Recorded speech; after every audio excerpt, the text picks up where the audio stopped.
Seri 9 Bukek Xiansu. Kisah sepasang Raja Wali.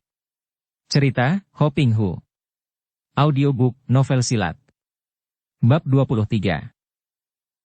Akan tetapi tentu saja Cheng Cheng dapat terhindar dari semua itu dan akhirnya tibalah dia di luar pintu gerbang sebuah dusun yang kelihatan amat sunyi melengang, di mana pohon-pohonnya banyak yang rontok dan mengering, rumah-rumah tembok kokoh kuat tanpa penghuni. Dia memasuki pintu gerbang itu dan jantungnya berdebar tegang. Memang menyeramkan sekali keadaan di dusun itu. Inilah agaknya lembah bunga hitam, karena mulai tampak olehnya rumpun tetanaman yang kembangnya hitam kecil-kecil yang mengeluarkan bau yang jelas mengandung racun yang amat berbahaya. Dengan hati-hati Cheng Cheng berjalan terus dan tiba-tiba dia meloncat, menyelinap di balik semak-semak karena dia melihat ada beberapa orang di depan. Dari tempat persembunyiannya dia mengintai dan betapa herannya melihat sebuah kerangkeng di mana terdapat seorang laki-laki yang kepalanya tersembul di luar kerangkeng, kaki tangannya terbelenggu dan laki-laki itu mukanya merah sekali. Kerangkeng itu bentuknya seperti kerangkeng yang biasa dipakai untuk mengangkut seorang tawanan. Ada 4 orang yang menjaga di dekat kerangkeng, seorang lagi berdiri agak jauh, mungkin orang kelima ini menjaga kalau ada musuh yang muncul dari arah selatan. Cheng Cheng merasa tertarik sekali, lalu dia menyelinap di balik pohon dan semak-semak, mendekati. Tak jauh dari tempat itu dia melihat sebuah sumur tua, dan tiba-tiba sekali, hampir tidak tampak olehnya kalau saja dia tidak sedang memperhatikan sumur itu, dia melihat bayangan berkelebat cepat sekali memasuki sumur itu. Keheranan dan kecurigaannya timbul. Mungkin dia salah lihat, pikirnya. Akan tetapi sumur itu merupakan tempat yang tepat untuk mengintai dan bersembunyi, dan tidak ada jeleknya untuk memeriksa apakah benar bayangan tadi memasuki sumur. Dia menyelinap makin dekat dan akhirnya dia meloncat ke dalam sumur tua, berpegang pada bibir sumur yang terbuat dari batu-batu besar. Mudah saja baginya untuk bersembunyi di situ, karena dari jauh tadi pun sudah tampak betapa dinding sumur besar itu terbuat dari tumpukan batu-batu yang tidak rata.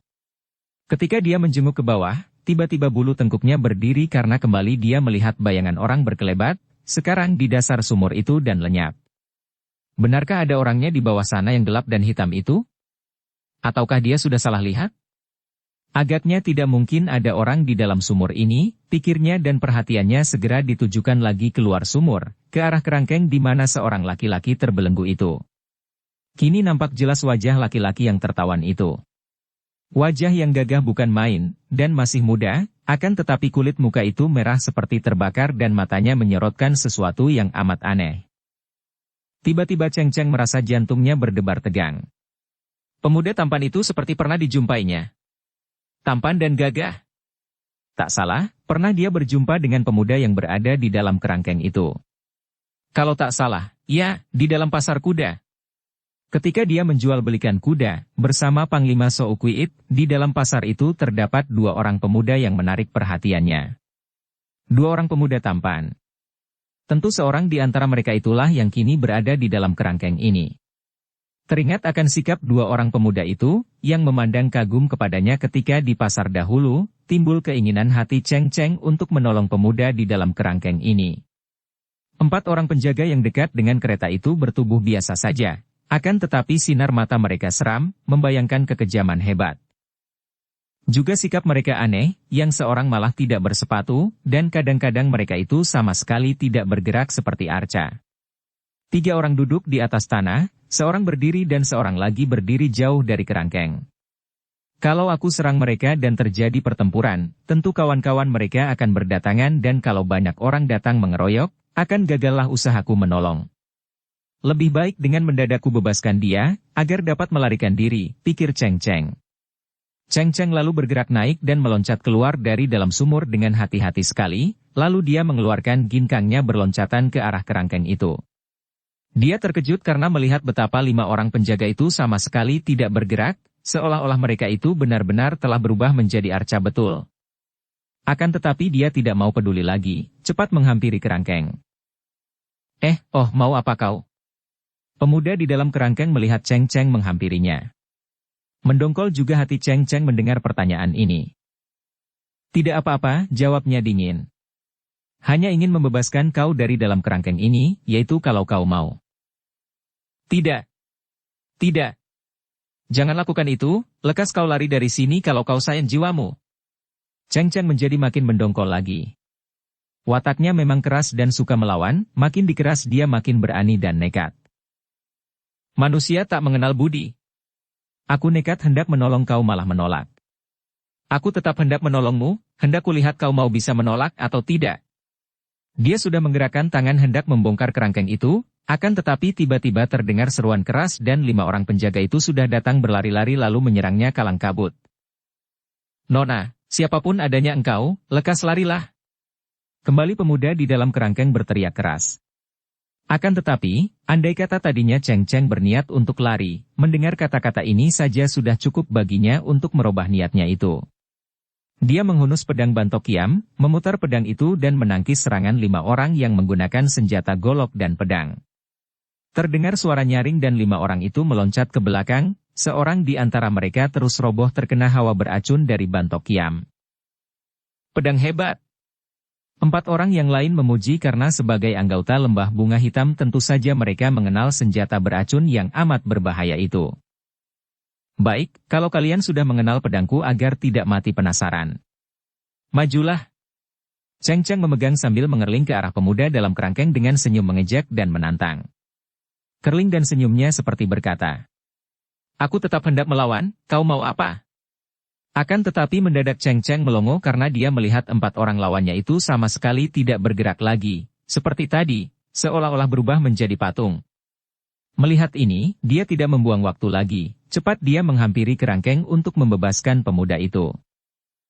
Jangan, Nona. Lekas kau pergi. Mereka itu terkena hawa beracun yang membuat mereka sebentar sadar sebentar tidak seperti itu. Lekas pergi, kalau sampai ketahuan ketua lembah, lari pun akan terlambat bagimu.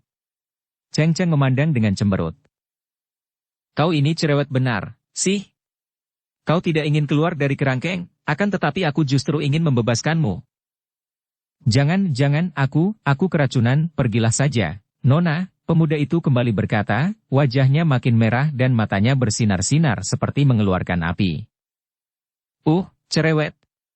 Terang. Cheng Cheng terhuyung ke belakang dan memandang dengan mata terbelalak. Dia tadi menggunakan pedangnya membacok pinggiran kerangkeng, akan tetapi kerangkeng itu tiba-tiba miring dan pedangnya bertemu dengan bagian yang dilapis baja. Pemuda di dalam kerangkeng itu ternyata telah menggerakkan dirinya sehingga kerangkeng itu miring dan selain pinggiran baja, juga dia telah menangkis pedang itu dengan belenggu. Manusia tak mengenal budi. Kau bersikap hendak mempertahankan diri supaya tidak bisa bebas, ya? Dan aku pun berkeras hendak menghancurkan kerangkeng ini. Dia mendesak lagi. Terang-terang terak. Cheng Cheng kaget. Pedangnya menembus bagian kayu dari kerangkeng itu, akan tetapi selalu bertemu dengan belenggu baja. Pemuda ini ternyata berkepandaian tinggi, kalau tidak, mana mungkin dalam keadaan terbelenggu, di dalam kerangkeng pula, dapat menangkis pedangnya. Pula, pedangnya adalah pedang Bantok Kiam, bagaimana pemuda itu mampu menangkis begitu saja dan setiap tangkisan membuat lengan kanannya tergetar hebat. Akan tetapi, hal ini malah menambah kemarahannya. Tiba-tiba 4 orang itu bergerak lagi dan berseru keras menerjang. Akan tetapi, tiba-tiba secara beruntun mereka roboh terjengkang dan tidak bergerak lagi, entah mengapa. Nona, lekas pergi, ketua lembah datang.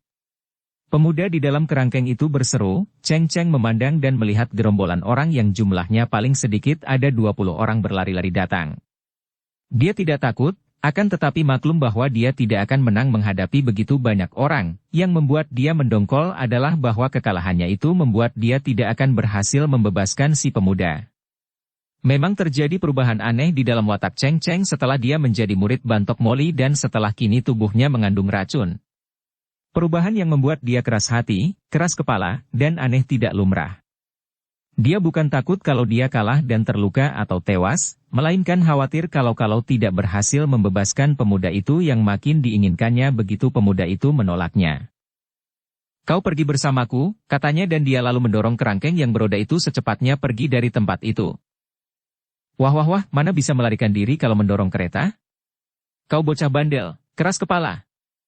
Lepaskan kerangkeng, dan larilah. Pemuda itu meronta-ronta sehingga terasa berat sekali kerangkeng itu. Namun, makin dimarahi, makin marah pula lah hati Cheng Cheng dan dia makin nekat mendorong kereta itu keluar dari dusun itu. Cheng Cheng mendengar pemuda itu mengomel akan tetapi tidak meronta-ronta lagi. Dan dia pun merasa heran mengapa 20 lebih orang tadi tidak juga dapat menyusulnya padahal larinya dengan cara mendorong kerangkeng itu tidak dapat dikatakan cepat. Kalau begitu ketua lembah bunga hitam hanya mempunyai nama kosong belaka, pikirnya. Akan tetapi dia mempercepat larinya, lalu membelokkan kerangkeng, memasuki daerah di mana pegunungan itu mempunyai banyak batu-batu besar dan banyak guha-guha. Akhirnya dia mendorong kerangkeng memasuki sebuah di antara guha-guha itu. Hendak kulihat siapa di antara kita yang menang. Aku yang akan membuka kerangkeng atau engkau yang hendak mempertahankan diri di dalam kerangkeng seperti binatang, kata Cheng Cheng dan mulailah dia menggunakan pedangnya untuk membacok-bacok kerangkeng. Pemuda itu kini mukanya makin merah, matanya melotot ketakutan, akan tetapi tidak mengeluarkan kata-kata lagi, hanya seringkali dia mendengus dan mengeluh seolah-olah menderita sakit hebat. Cheng Cheng pun tahu bahwa pemuda ini keracunan, dan justru karena itulah dia ingin membebaskannya, agar dia dapat memeriksanya dan memberinya obat. Sambil mendengus dan berusaha mengelakkan kerangkengnya dari sabetan pedang, pemuda itu memandang Cheng Cheng dengan mata berapi penuh kemarahan, kadang-kadang menggerakkan belenggunya untuk menangkis. Bahkan satu kali pemuda itu dapat menggerakkan kerangkengnya secara keras sekali sehingga tubuh Cheng Cheng terdorong dan roboh telentang. Tentu saja darah itu menjadi makin marah, menyimpan pedangnya, menubruk kerangkeng yang sudah patah-patah itu dan akhirnya dia berhasil merenggut dan kerangkeng itu cerai-berai, pemuda itu terguling keluar dan bebas dari kerangkeng, akan tetapi dengan kaki tangan terbelenggu yang disambung rantai panjang. Oh! Pemuda itu mendengus keras, tubuhnya mencelat dan dengan gerakan luar biasa sekali dia telah meloncat bangun. Cheng Cheng memandang bengong dan penuh takjub dan kagum. Pemuda itu memiliki tubuh seperti seekor singa jantan yang amat kokoh kuat dan tegap, tinggi besar dan pakaiannya yang compang-camping itu memperlihatkan sebagian kulit tubuh yang putih dengan otot-otot yang kekar. Seorang jantan yang memiliki tubuh kuat dan mengagumkan. Belum pernah selama hidupnya Cheng Cheng melihat seorang pria seperti ini, maka dia terlongong kagum. Dan sekarang jelas baginya bahwa pemuda ini sama sekali bukan seorang di antara dua orang pemuda yang pernah dijumpainya di pasar kuda. Bukan, pemuda ini jauh lebih tua dari mereka. Pemuda ini tentu sudah lewat 20 tahun usianya, dan pada wajahnya nampak garis-garis tanda bahwa semasa mudanya pemuda ini mengalami banyak kesukaran hidup. Wajah yang tampan dan gagah namun tertutup oleh warna merah mengerikan dan sepasang matanya mengeluarkan sinar berapi dan kini memandang kepada Cheng Cheng dengan aneh. Oh! Kembali dia mengeluh, tubuhnya gemetar, matanya dipaksa-paksa untuk dipejamkan, kedua tangan mengepal tinju dan belenggu di kaki tangannya berbunyi berkerincingan. Agaknya pemuda itu sedang menderita hebat, bahkan seperti terjadi pergulatan hebat di sebelah dalam dirinya. Cheng Cheng yang sudah meloncat bangun dan memandang penuh perhatian itu, memandang penuh selidik dan biarpun dia belum memeriksa langsung, memandang keadaan pemuda itu dia sudah dapat menduga dan berseru. Kau keracunan, racun yang membuat darahmu menjadi panas dan... Hai! Cheng Cheng berteriak kaget karena tiba-tiba pemuda itu menubruknya. Gila kau! Cheng Cheng membentak sambil mengelak ke kiri. Akan tetapi begitu tubrukannya luput, pemuda itu sudah dapat membalik dan menubruk lagi dengan gerakan yang bukan main cepatnya. Cheng Cheng kembali mengelak, akan tetapi dia kalah cepat maka dia membarengi dengan tangkisannya pada kedua lengan tangan yang hendak menangkapnya itu. Duh! Ih! Cheng Cheng terhuyung dan menjadi marah sekali. Dia telah mengerahkan sinkangnya ketika menangkis tadi, namun dia masih saja terhuyung tanda bahwa pemuda itu selain memiliki gerakan cepat, juga memiliki tenaga yang amat kuat. Keparat! Dia memaki, marah sekali. Orang yang telah ditolongnya dan dibebaskannya itu membalas dengan serangan. Dengan kemarahan memuncak, kini Cheng Cheng membalas dengan pukulan keras dan beruntun, cepat sekali kedua tangannya menyambar ke arah pelipis dan menurun ke lambung dari kanan kiri, dan selain cepat dan kuat, dia juga mengerahkan tenaga yang mengandung racun. Oh! Kembali laki-laki itu mengeluarkan suara keluhan dalam, akan tetapi dengan sigapnya, biarpun kaki tangannya dibelenggu, dia dapat mengelak dan menangkis semua pukulan serangan Cheng Cheng. Darah itu makin terkejut karena dia memperoleh kenyataan bahwa ilmu silat pemuda ini hebat bukan main, Biarpun dibelenggu kaki tangannya namun agaknya tidak kalah oleh Hek Tiao Lomo. Ketika dia menerjang lagi dan kedua tangannya memukul dada dan perut, pemuda itu tidak mengelak sama sekali. Des. Dada dan perut pemuda itu terkena pukulannya yang mengandung racun, akan tetapi ada hawa sinkang kuat yang membuat kedua tangannya terpental kembali dan kedua lengannya seperti lumpuh seketika. Dan sebelum dia sempat bergerak lagi, tahu-tahu kaki pemuda itu telah menyambar kakinya sendiri dan sekali lagi Cheng Cheng roboh terguling. Keparat, kau sudah bosan hidup, bentaknya sambil meloncat bangun dan dengan pedang bantok kiam di tangan dia menyerang lagi. Akan tetapi sebelum dia sempat menusuk, tiba-tiba pemuda itu sudah mendahuluinya, dengan gerakan aneh sekali kedua lengannya bergerak, rantai belenggu mengeluarkan bunyi berdencing nyaring menulikan telinga, lenyap bentuk rantainya dan berubah menjadi sinar hitam yang menyambar dahsyat didahului oleh angin pukulan yang amat kuat ke arah kepala Cheng Cheng.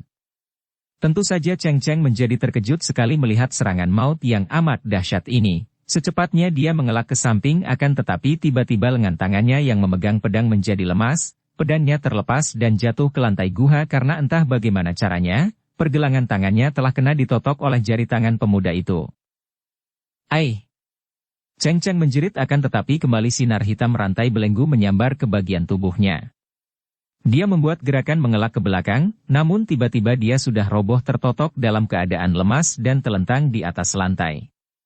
Dan pemuda itu dengan mata mengeluarkan sinar mengerikan lalu menubruknya, memeluk dan menciumi mukanya. Dapat dibayangkan betapa ngeri dan takut rasa hati Cheng Cheng, bercampur dengan rasa malu yang membuat dia hampir pingsan. Dia tidak mampu melawan lagi, tubuhnya sudah lemas dan menjadi lebih lemas dan gemetar saking tegangnya ketika dia merasa betapa hidung dan bibir yang amat panas itu, yang mendengus-denguskan napas yang memburu, merayapi seluruh mukanya. Lehernya, telinganya, matanya, dahinya, hidungnya dan kemudian bibirnya diciumi oleh pemuda itu. Jerit tertahan mencekik leher Cheng Cheng. Selama hidupnya, belum pernah dia dicium pria, apalagi dicium bibirnya seperti itu, ciuman penuh nafsu yang seolah-olah membetot semangat dari tubuhnya. Dalam keadaan setengah pingsan Cheng Cheng memejamkan matanya ketika bibir yang panas itu mencium mulutnya, kemudian mendadak muka orang itu terangkat dan menjauh. Dia memaksa diri memicingkan mata dan melihat betapa pemuda itu berlutut, menutupi muka dan seperti orang menangis. Kemudian pemuda itu mendengus aneh dan meloncat berdiri, menurunkan kedua tangannya, memandang kepada Cheng Cheng dengan sinar mata penuh duka, lalu sekali meloncat dia lenyap berkelebat keluar guha. Cheng Cheng mengeluarkan keluhan panjang dan air matanya bergerak menuruni kedua pipinya. Hatinya lega bukan main. Nyaris dia mengalami hal yang amat mengerikan dan yang hanya dapat dia bayangkan di dalam mimpi buruk saja. Ngeri dia membayangkan hal itu, dan kegelapan hatinya untuk sementara menghapus bayangan pengalaman tadi ketika dia diciumi oleh pemuda itu. Akan tetapi dia masih tidak berdaya, dia masih tidak mampu menggerakkan kaki tangannya. Dia tidak tahu apakah bahaya sudah tidak ada lagi. Baru saja dia terbebas dari bahaya yang lebih mengerikan daripada kematian, akan tetapi bagaimana kalau para pengejar, ketua lembah dan orang-orangnya secara tiba-tiba muncul di situ selagi dia masih belum mampu bergerak? Bagaimana kalau orang-orang lembah yang ganas dan kejam itu mengganggunya? Cheng Cheng terisak penuh rasa takut. Selama hidupnya baru tadi ketika dia dipeluk dan diciumi dia merasa ngeri dan ketakutan yang lebih hebat lagi.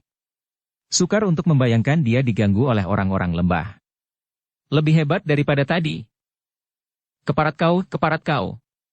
Dia memaki-maki pemuda itu yang meninggalkan dia seperti itu. Dia telah menolong pemuda itu, kenapa pemuda itu berbalik memperlakukannya seperti itu? Dan kini meninggalkannya dalam keadaan tertotok dan sama sekali tidak berdaya? Hei! Napas Cheng Cheng terhenti dan matanya memandang terbelalak keluar guha. Tampak bayangan orang di luar guha, bayangan yang perlahan-lahan datang mendekat. Bayangan orang lembah? Makin dekat bayangan itu makin ngeri rasa hati Cheng Cheng. Dia berusaha mengerahkan sinkangnya untuk membebaskan diri dari totokan, namun sia-sia belaka. Dia tidak berani bersuara bahkan napas pun ditahan agar jangan mengeluarkan bunyi. Akhirnya bayangan itu muncul di depan guha dan ternyata adalah pemuda tadi. Rambutnya awut-awutan, mukanya merah dan matanya kembali mengeluarkan sinar aneh yang berapi-api. Dengan langkah satu-satu pemuda itu menghampiri Cheng Cheng, langkah yang seolah-olah terjadi di luar kehendaknya. Jangan, Cheng Cheng merintih perlahan sambil memandang dengan muka penuh ketakutan. Pemuda itu kelihatan bingung, menjadi makin beringas dan sudah berlutut di dekat Cheng Cheng.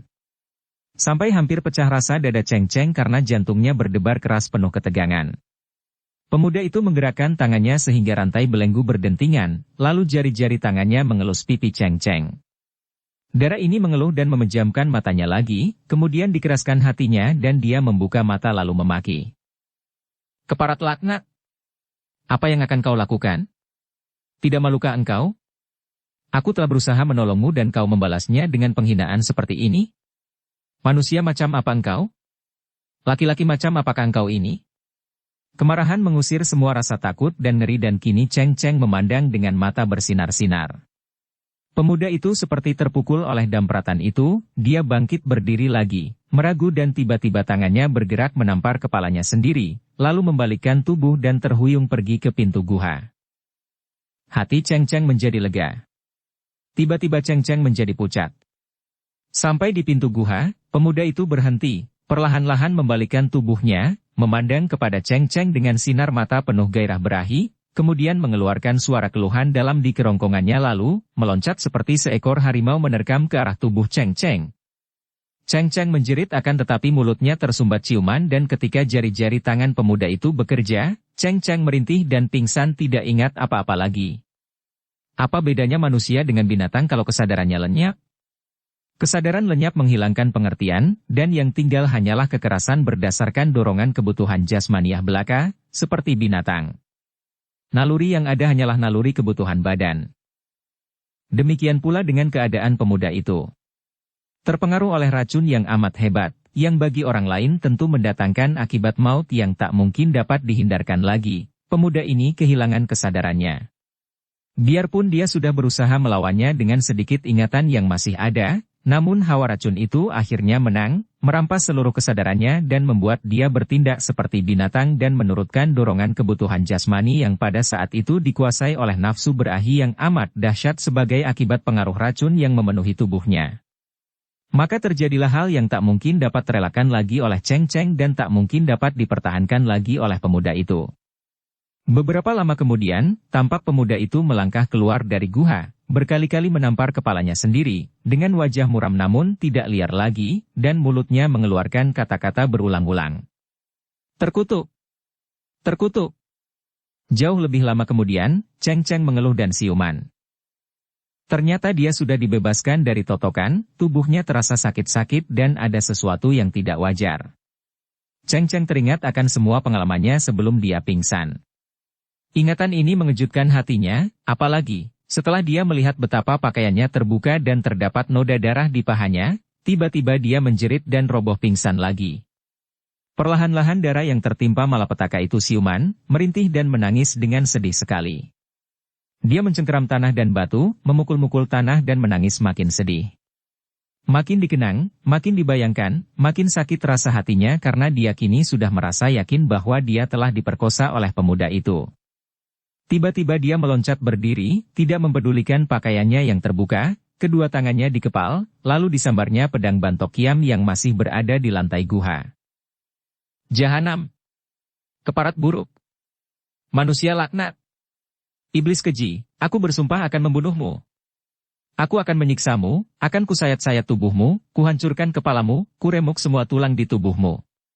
Dia memaki-maki dengan air mata bercucuran, kemudian sambil menangis dia membetulkan pakaiannya dan lari keluar dari guha dengan pedang terhunus di tangannya. Timbul kebenciannya yang hebat kepada pemuda itu, kepada laki-laki pada khususnya, kepada manusia pada umumnya.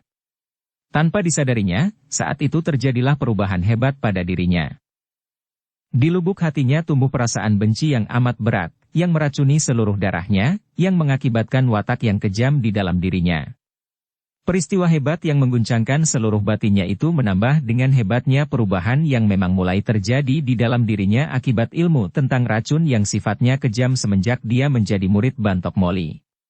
Dengan semangat berapi-api untuk mencari pemuda itu dan mengadu nyawa dengannya, Cheng Cheng kembali memasuki dusun yang menjadi sarang lembah bunga hitam.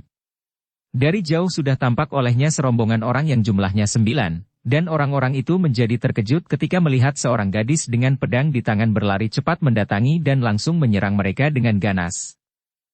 Dengan kemarahan dan kebencian meluap di dalam hatinya, Cheng Cheng merobohkan 2 orang, lalu menghadapi pengeroyokan 7 orang anggota lembah. Pedang Bantokia merupakan senjata ampuh yang membuat jerih para pengeroyoknya. Seorang di antara mereka lalu bersiul-siul dan datanglah lebah-lebah beterbangan. Lebah putih yang beracun. Melihat ini, Cheng Cheng yang masih memutar pedangnya, cepat mengeluarkan bubuk hijau dan menanti sampai lebah-lebah itu datang mendekat. Disebarnya bubuk hijau itu di sekeliling dirinya dan lebah-lebah yang terkena serbuk hijau ini sebagian jatuh dan mati, sebagian lagi mabok dan tidak dapat dikendalikan lagi oleh anggota lembah yang bersiul-siul. Sebaliknya, Cheng Cheng lalu mengeluarkan serbuk merah, sambil menyerbu ke depan dan menaburkan serbuk merah ini ke udara. Kemudian dengan gerakan pedangnya yang diputar-putar sehingga mendatangkan angin, dia berhasil membuat serbuk merah yang kini berubah menjadi semacam uap merah, menyambar ke arah para pengeroyoknya.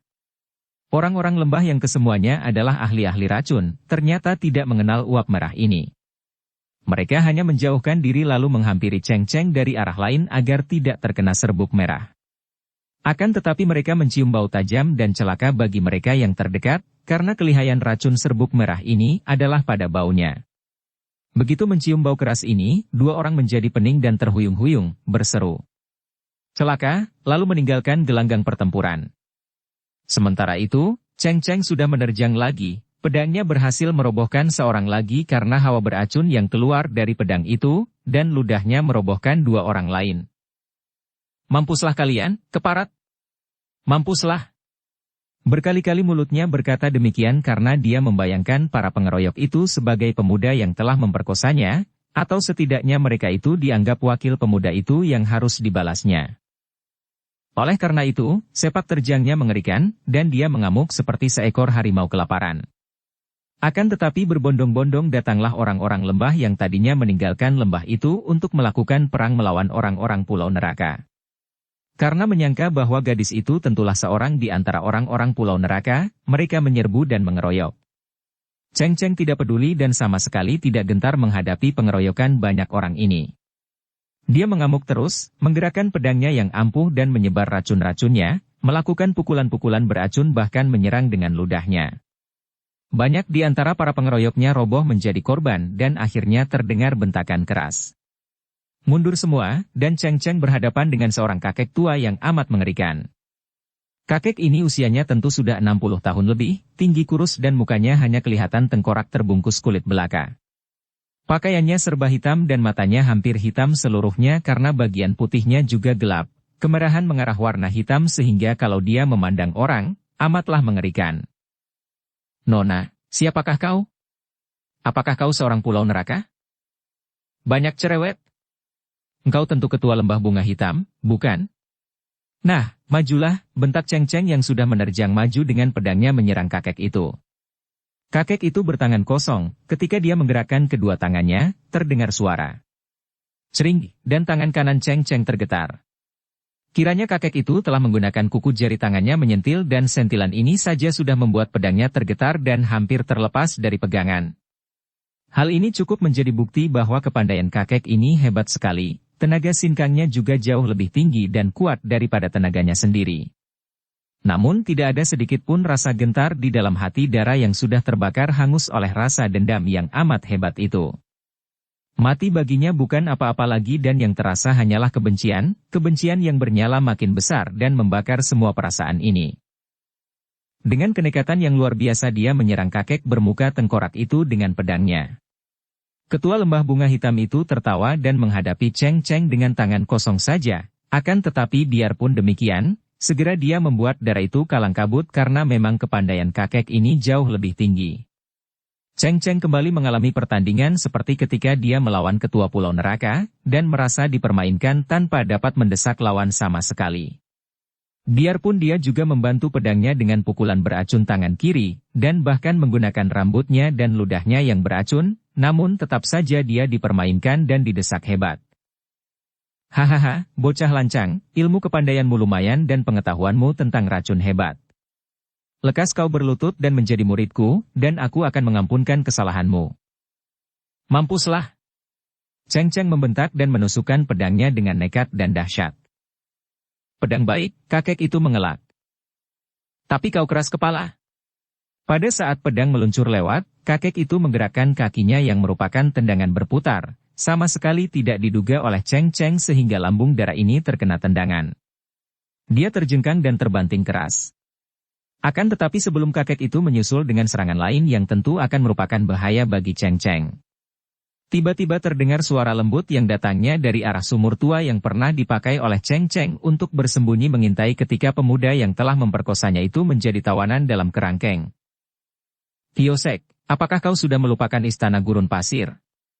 Cheng Cheng mendapat kesempatan untuk meloncat berdiri karena tiba-tiba, mendengar suara itu, ketua lembah bunga hitam terkejut setengah mati, mengeluarkan suara lirih dan berdiri bengong seperti orang melihat setan di tengah hari. Kiosek, majikan kita menanti engkau datang menyerahkan kitab dan nyawa, kembali suara aneh dan halus itu terdengar dari dalam sumur.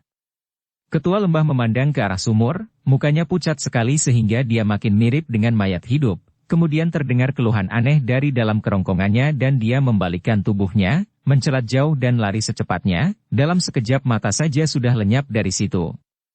Anak buahnya yang melihat keadaan ketua mereka ini, juga serentak lari pergi terbirit-birit dengan ketakutan. Cheng Cheng masih berdiri dengan pedang bantok kiam di tangannya. Hatinya lega karena baru sekarang dia sadar bahwa dia telah terbebas dari ancaman bahaya maut, ditolong oleh suara dari sumur itu. Teringatlah dia ketika dia pernah melihat bayangan samar-samar di dasar sumur. Timbul keinginan tahunya. Tentu ada seorang aneh di dalam sumur itu. Dengan langkah lebar dia lalu menghampiri sumur itu, menjenguk ke dalam. Akan tetapi tidak tampak apa-apa lagi, bahkan bayangannya pun tidak ada. Tentu orang itu sudah pergi, pikirnya. Betapa lihainya orang itu. Suara sorak-sorai mengejutkannya. Dia cepat membalik dan melihat 7 orang laki-laki memasuki pintu gerbang dusun itu sambil bersorak. Orang-orang ini semua memegang senjata di tangan kanan dan seekor ular berbisa di tangan kiri. Sikap mereka buas dan seperti orang-orang yang gila. Apalagi ketika mereka melihat Cheng Cheng, mereka segera menyerbu dengan kata-kata yang membuat dada Cheng Cheng seperti dibakar, karena mereka mengeluarkan kata-kata kotor terhadap dirinya. Haha, nona manis kesepian sendiri. Engkau tentu sudah lama rindu kepada laki-laki. Kami datang untuk menghiburmu, nona. Kalau kami bertujuh masih terlampau sedikit, teman-teman kami masih banyak di belakang. Cheng Cheng yang sedang berduka dan marah itu, tentu saja makin meledak kebenciannya terhadap pria. Sambil mengeluarkan seruan seperti lengking seekor binatang yang dahsyat, dia menyerbu, tangan kirinya sudah siap dengan segenggam bubuk putih yang tadi dia keluarkan dari saku bajunya, pedangnya diputar-putar di atas kepala. 7 orang itu tentu saja memandang rendah, sambil tertawa mereka menyambut dan mengurung. Yang memegang lebih dulu, mendapat giliran lebih dulu, haha. Akan tetapi suara ketawa mereka terhenti seketika karena selagi mereka menangkis pedang Cheng Cheng yang menyambar-nyambar, darah ini menyebar bubuk putih ke udara. Terdengar teriakan-teriakan kaget karena bubuk putih yang dipandang rendah itu begitu tampak oleh mereka, menimbulkan rasa pedas di mata mereka sehingga air mata mengalir keluar dan pandangan mata mereka menjadi kabur. Dalam keadaan seperti ini, mudah saja Cheng Cheng menggerakkan pedangnya dan 4 orang roboh dan tewas seketika disambar bantok kiam. 3 orang lain terkejut bukan main. Mereka meloncat ke belakang, menggosok-gosok mata mereka. Celaka, makin digosok makin pedas dan gatal, bahkan kini mata mereka mulai membengkak. Seorang di antara mereka cepat mengeluarkan sebuah tanduk menjangan dan meniupnya sehingga terdengarlah suara mengaung. Adapun 2 orang temannya sudah menerjang Cheng Cheng yang mengejar mereka. Ular di tangan kiri mereka mendesis-desis dan ketika mereka lontarkan, 2 ekor ular itu menyambar Cheng Cheng. Gadis ini mengangkat lengan kirinya menangkis dan 2 ekor ular itu dengan tepat menggigit dan bergantung kepada lengan kiri itu. 2 orang itu girang sekali karena menyangka bahwa tentu gadis yang sudah tergigit 2 ekor ular mereka itu akan roboh. Akan tetapi dapat dibayangkan betapa kaget hati mereka ketika melihat Cheng Cheng mengibaskan lengan kirinya dan 2 ekor ular itu terbanting ke atas tanah dan berkelojotan. Agaknya bukan gadis itu yang keracunan, sebaliknya 2 ekor ular itulah, karena hawa beracun yang dikerahkan gadis itu dari lengan yang tergigit membuat 2 ekor ular itu seperti dibakar kepanasan. Selagi 2 orang itu masih bengong, Cheng Cheng sudah meloncat, pedang bantok kiam menyambar. Mereka berusaha menangkis, namun terlambat, apalagi karena hawa beracun dari pedang itu sudah membuat mereka lemas. Robohlah dua orang ini dengan leher hampir buntung. Orang terakhir itu masih meniup tanduk menjangan berkali-kali. Dalam ngeri dan takutnya menyaksikan kehebatan darah itu, dia mencurahkan seluruh perhatiannya untuk meniup suling memanggil teman-temannya. Akan tetapi suara mengaung dari tanduk yang ditiup itu segera terhenti dan dia pun roboh di bawah tusukan pedang Cheng Cheng yang menembus perutnya. Barulah agak puas hati Cheng Cheng setelah berhasil membunuh 7 orang itu. Akan tetapi baru saja dia mencabut kembali pedang Bantokiam dari dalam perut lawan terakhir setelah dia membiarkan pedang itu meminum darah. Agak lama di dalam tubuh orang itu, terdengar suara hiruk-pikuk. Dia menoleh dan dapat dibayangkan betapa kaget hatinya ketika dia melihat seorang kakek perkasa dengan langkah lebar menghampiri tempat itu. Kakek ini bukan lain adalah Hektiaulomo ketua Pulau Neraka, diikuti oleh belasan orang anak buahnya. Keparat! Bocah setan, kau lagi! Kau berani membunuh 7 orang anak buahku? Sekarang terpaksa aku tidak dapat mengampunimu lagi. Kakek itu berseru marah bukan main setelah dia melihat mayat 7 orang anak buahnya menggeletak di sekitar tempat itu. Baru sekarang Cheng Cheng tahu bahwa 7 orang yang tadinya disangka adalah anak buah lembah bunga hitam, ternyata adalah anak buah Pulau Neraka yang menjadi musuh lembah bunga hitam. Akan tetapi dia tidak takut. Tanpa menjawab dia sudah menerjang ke depan, disambut oleh Hektiaulomo yang dalam kemarahannya telah mengeluarkan sebuah di antara senjata-senjatanya yang ampuh, yaitu sebuah jala tipis yang digulung dan dikepal dalam tangannya. Dia ingin menangkap gadis itu, sebelum dibunuh dia akan menyiksanya dan akan diperasnya agar gadis itu dapat menyerahkan ilmunya yang hebat tentang racun kepadanya. Cheng Cheng yang menerjang ke depan hanya melihat bayangan hitam melebar seperti payung menerkamnya. Dia kaget dan memutar pedangnya menangkis. Terdengar suara berdentingan dan pedangnya bertemu dengan benda yang keras akan tetapi ulet dan bayangan itu terus menerkamnya, tidak terhalang oleh putaran pedangnya. Tahu-tahu dia mendapatkan dirinya telah berada di dalam sebuah jala tipis yang lebar dan kemanapun dia bergerak, dia tidak dapat membebaskan diri dari dalam jala itu.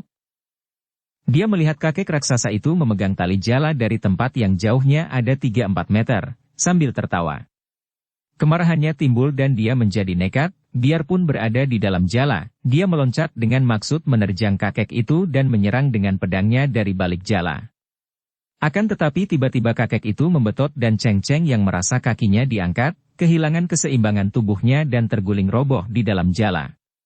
Dia mengamuk, meronta, memutar pedangnya, namun sia-sia belaka, seperti seekor ikan besar dalam jala, semua gerakannya terbatas dan hanya gerakan sia-sia belaka. Hektiaulomo tertawa dan belasan orang anak buahnya juga tertawa girang melihat gadis yang liar dan buas itu telah tertawan. Akan tetapi, suara ketawa mereka terhenti ketika terdengar suara orang mengejek. "Ai, Liko, orang-orang di sini sungguh tidak tahu malu, ya?" Belasan orang laki-laki mengeroyok seorang wanita muda, "Aturan mana yang dipakai ini? Sungguh curang, licik dan tidak tahu malu." Semua orang menengok dan Hektiaulomo terkejut sekali melihat 2 orang pemuda tampan tahu-tahu sudah berdiri di belakangnya. Kalau sampai ada 2 orang asing dapat muncul di tempat itu tanpa diketahui oleh dia sendiri dan anak buahnya, maka hal ini hanya membuktikan bahwa yang datang adalah orang-orang luar biasa. Akan tetapi, melihat bahwa mereka hanyalah 2 orang pemuda remaja yang masih amat muda sekali, dia memandang rendah. Dengan tangan kiri memegang tali jala di mana Cheng Cheng tertawan, dia membentak. Dari mana datangnya 2 bocah lancang ini dan siapakah kalian?" Cheng Cheng juga sudah berhenti meronta dan dari dalam jala dia memandang keluar. Matanya terbelalak lebar. Kini dia mengenal 2 orang pemuda itu. Tidak salah lagi. 2 orang itu adalah 2 orang pemuda yang pernah berjumpa dengan dia di pasar kuda.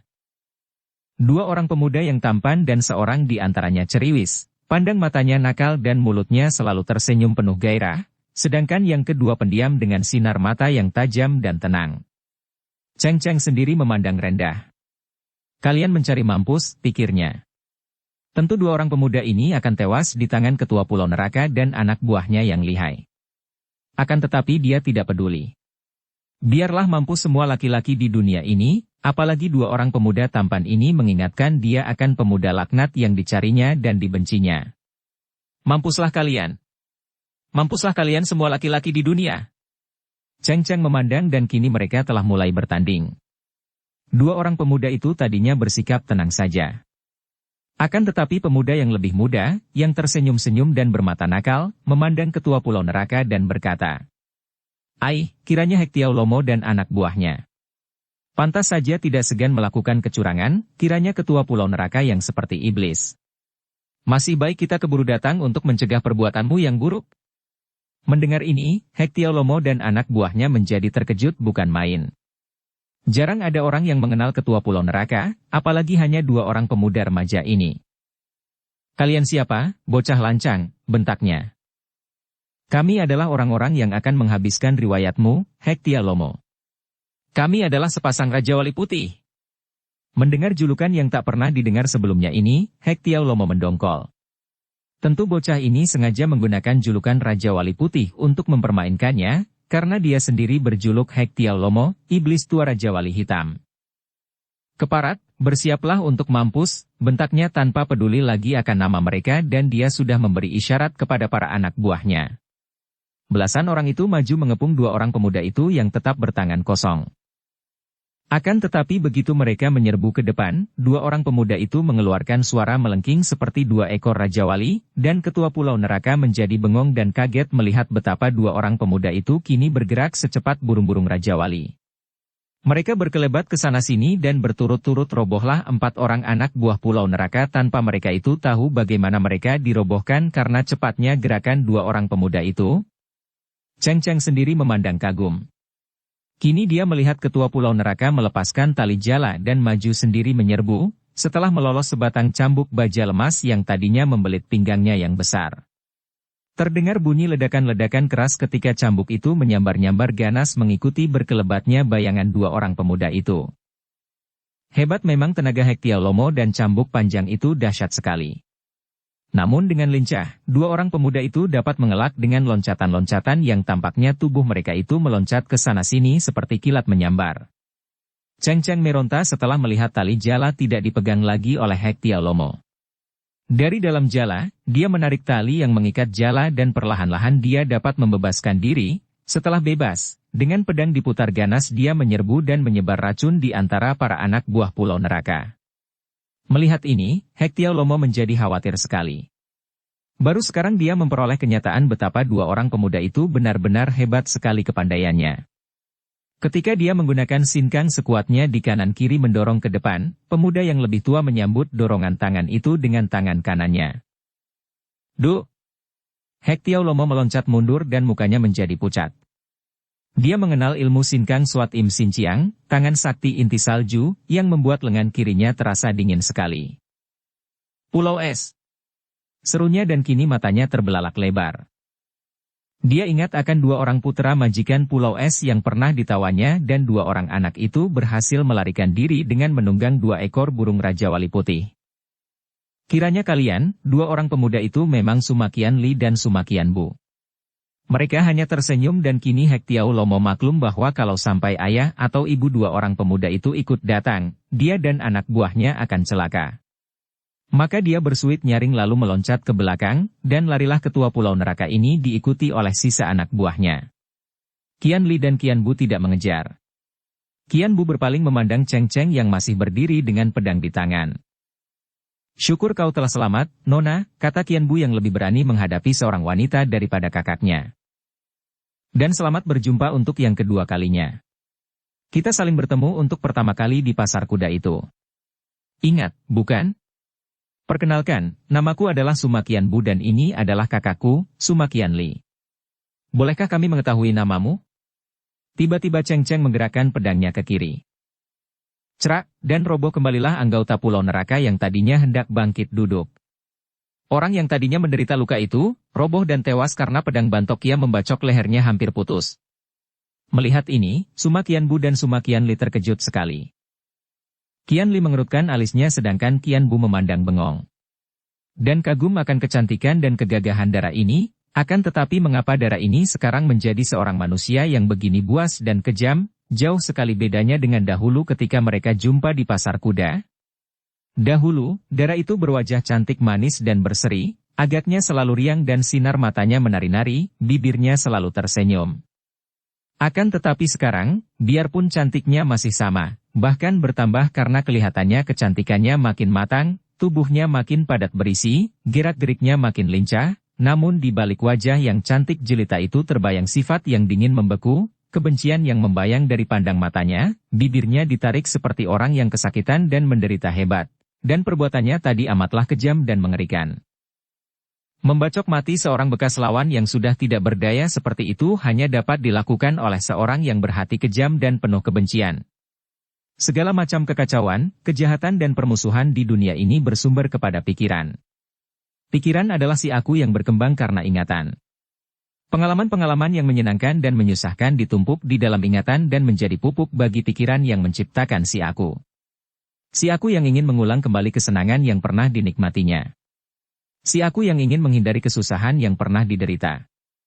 Maka muncullah rasa khawatir, rasa takut kalau-kalau akan mengalami lagi hal yang menyusahkan dan kalau-kalau tidak akan dapat mengalami hal yang menyenangkan. Rasa takut ini mendorong kita untuk melakukan segala macam kekerasan di dalam kehidupan, bersumber kepada si aku yang pandai sekali mencari-cari akal sebagai alasan untuk melindungi diri sendiri, untuk mempertahankan pendiriannya yang dianggap benar. Kalau si aku dirugikan, lahir maupun batin, maka aku akan menaruh benci dan dendam, dan menggunakan alasan bahwa yang merugikan aku itu adalah jahat dan perlu dibasmi. Kalau si aku diuntungkan, lahir maupun batin, maka aku akan mencintanya dan membaikinya, dengan menggunakan alasan bahwa yang menguntungkan aku itu adalah baik dan perlu didekati.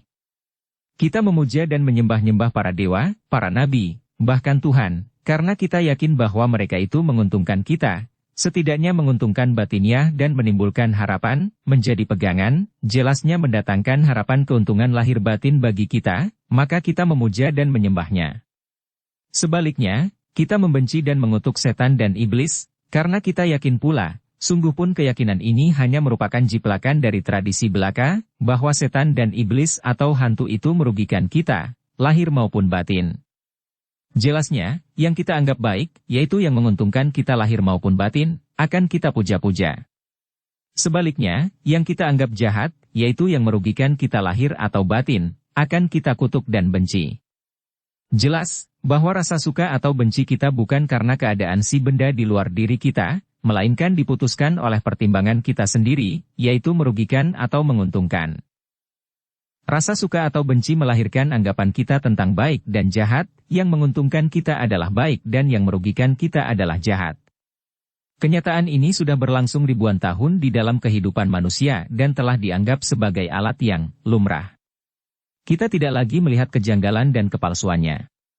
Si aku ini bisa melebar dan meluas, menjadi si kami, menjadi harta bendaku, keluargaku, partaiku, suku bangsaku, negaraku, Tuhanku, agamaku dan selanjutnya. Dan selama si aku ini menguasai, pertentangan dan kekacauan sudah pasti timbul, karena pertentangan muncul di antara si aku dan si kamu. Seorang manusia akan dianggap sebagai orang sejahat-jahatnya oleh pihak musuh akan tetapi manusia ini pula akan dianggap sebagai orang sebaik-baiknya oleh pihak lawan. Seseorang bisa dianggap sebagai pahlawan oleh negaranya, akan tetapi orang ini pula akan dianggap sebagai penjahat oleh negara lain yang bermusuhan. Jadi sebutan pahlawan atau penjahat itu bukan tergantung dari keadaan si orang itu sendiri, melainkan tergantung dari negara yang bersangkutan, dirugikan atau diuntungkankah negara itu. Pertentangan di luar diri adalah pencerminan dari pertentangan yang terjadi di dalam diri sendiri. Di dalam diri sendiri terdapat kemarahan yang bertentangan dengan si aku yang ingin sabar, terdapat cemburu yang bertentangan dengan si aku yang ingin mencinta, terdapat keadaan apa adanya yang bertentangan dengan keadaan yang ku kehendaki yang lain dari apa adanya. Keadaannya begini, aku ingin begitu. Si aku menjadi makin subur dipupuk oleh pikiran. Si aku adalah pikiran itu sendiri. Dan pikiran adalah masa lalu, pikiran adalah kenangan atau ingatan masa lalu.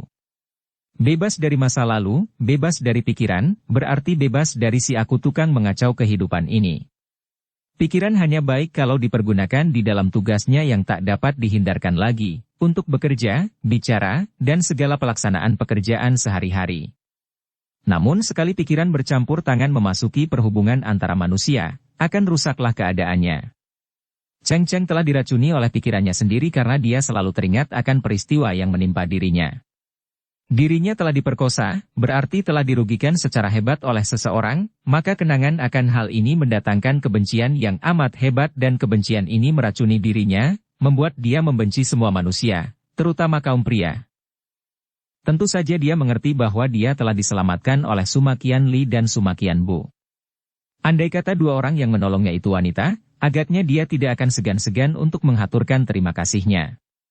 Akan tetapi karena dua orang penolongnya adalah pria, masih muda-muda pula sehingga mengingatkan dia akan pemuda yang memperkosanya, kebenciannya terhadap kaum pria lebih besar daripada rasa terima kasihnya. Mendengar kata-kata Qianbu dia malah menjadi gemas dan membacok mati anggota pulau neraka yang belum tewas, kemudian dia membalikkan tubuhnya dan pergi dari situ tanpa menoleh lagi kepada dua orang pemuda yang telah menyelamatkannya tadi. Hei! Nona!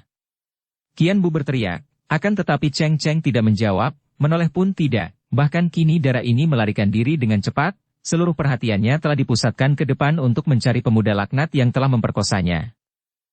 Hei! Qianbu berteriak lagi. Sudahlah, Bute. Orang tidak mau melayanimu, mengapa memaksa? Qianli berkata, kemudian dengan alis berkerut pemuda ini berkata. Aku melihat dia itu seperti orang yang menanggung penderitaan hebat. Sungguh kasihan dia.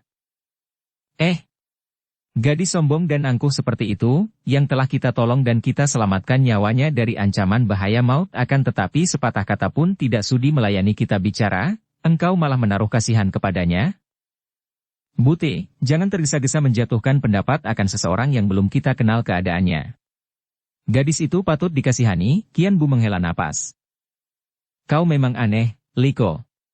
Banyak darah lincah jenaka, yang wajahnya seperti bulan purnama selalu berseri, yang matanya seperti bintang pagi bersinar-sinar, yang mulutnya selalu tersenyum cerah seperti matahari pagi, engkau tidak pedulikan. Akan tetapi satu ini, yang kejam dan dingin seperti. Cukup, Bute.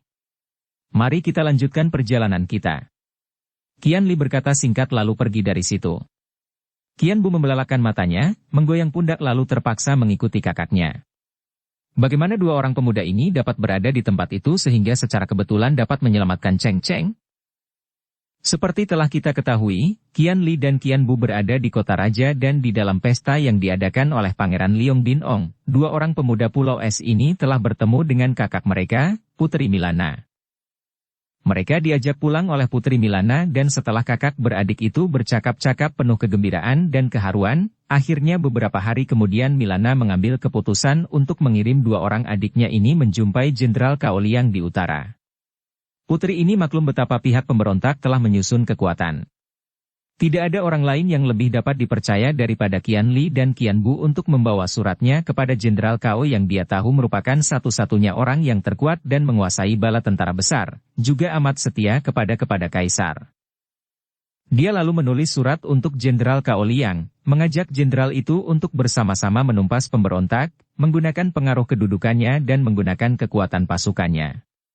Demikianlah maka pada hari itu Qianli dan Qianbu tiba di dekat lembah bunga hitam, melihat keadaan dusun yang keracunan, mendengar dari para pengungsi akan malapetaka yang menimpa dusun mereka.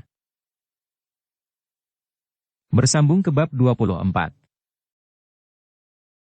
Dukung kami dengan subscribe, follow, like, komen dan share. Terima kasih.